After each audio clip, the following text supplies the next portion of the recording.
All right, and so now now that all these masks are coming off, all of a sudden, people have to start lying. Certain groups have to lie a lot because they're not virtuous. As groups, when they identify as groups, they are not virtuous. So one of these, as always, are the progressives, so the cultural Marxists. So the Marxists are trying to say that there's no issue of there being a rise in crime. Why? Because the raw data on crime reports says so. It says not more people are reporting. So in places where crime is rising, because there's fewer police and they can't staff 911, people aren't calling 911 and people aren't reporting crime to the police. So what does the left always say every other time? 9 times out of 10, what does the left say? Believe the victim. Don't blame the victim. Believe the victim, and always believe the victim. Well, we have national victim surveys. The national victim surveys are why we know how much this is pretty much, and this is why we know that blacks commit crime over the color line more. This is why we know what we know about the ethnic issues around rape, being that basically non-whites are much more likely to commit violent crime and rape. And what it is because these are mascots of the cultural Marxists, and the cultural Marxists like violence. They hold violent people in high esteem. A big part of this is because cultural Marxists see their own cultures as passed over, not masculine, vapid, flaccid. They probably were raised without much of they don't have an attachment to their culture. They've left their religion behind. Maybe they're not that familiar with their root language.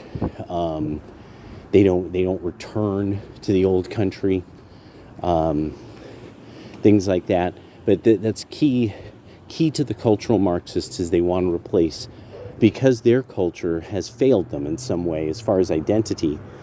They have to then find almost anything that they can then say, well, that's an even better identity, and then sort of like put it on a pedestal. And so and then there's this long tradition of people who do this. Like you see this also with philosophers like Nietzsche and others, that they hold, so they basically hold like warrior cultures and cultures that are openly violent toward others in very high esteem.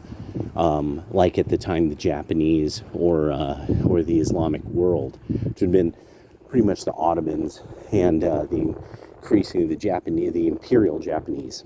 And so the other thing now that they're starting to lie about, starting to hear the lie come up, is it doesn't say that in the Quran. It doesn't matter if it doesn't say that in the Quran. It says it in the Sunnah and the Sirah, and it says it in the Hadiths. And that's what's important, because there's no Bible in the Quran, and there's no Bible in Islam. There's no Psalms, there's no Book of Kings, there's no Book of Genesis, none of it. No Exodus, nothing. None of it's there. They have 3 entirely different books that they rely on. There's no biblical aspect to Islam whatsoever. There's nothing. Not a single part of the Bible is a part of the Islamic canon. And so it won't matter what they say. They're outright lying. No, they're doing this because they like deceiving people. They like deceiving. They think of those who are not in the faith as lesser people inherently. Remember, this is a collective that it punishes the kind of it's because it's pan-Arab. It's pan-Arab, and the Arabians are almost the Arabians are people that, history never even took time to remember, until they became, one of the greatest menaces to the species. And so you're going to hear these people now trying to reinvent their their background and their history and their religion. And they're going to try to make it seem like their religion wasn't rapacious, that their religion didn't constantly try to destroy everybody. And then only once it was like, oh, now we've got to keep the lights on, then Islam suddenly gets along with people. Suddenly it gets along with people. It's like, oh, but what do you mean we only took over like this huge portion of the world that was really far away from us? And then we totally dominated the people who were there. In fact, we wrote down how we dominated all of the people who lived there because we didn't. The Muslims didn't live in the places that they took over. Christians didn't take over the Middle East. Christians literally slowly became a larger and larger and larger religion by conversion.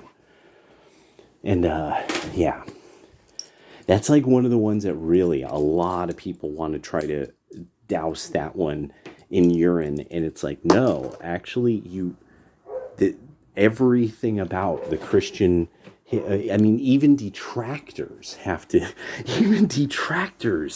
Nietzsche himself, he basically looks at it as it's like this ideology that weakens strong people, so it's like, yeah, at one point people blood eagled each other and drank each other's blood after they would conquer, and then they would pillage and steal all the women and children and enslave them. And Christianity was having a harder and harder time justifying such behavior.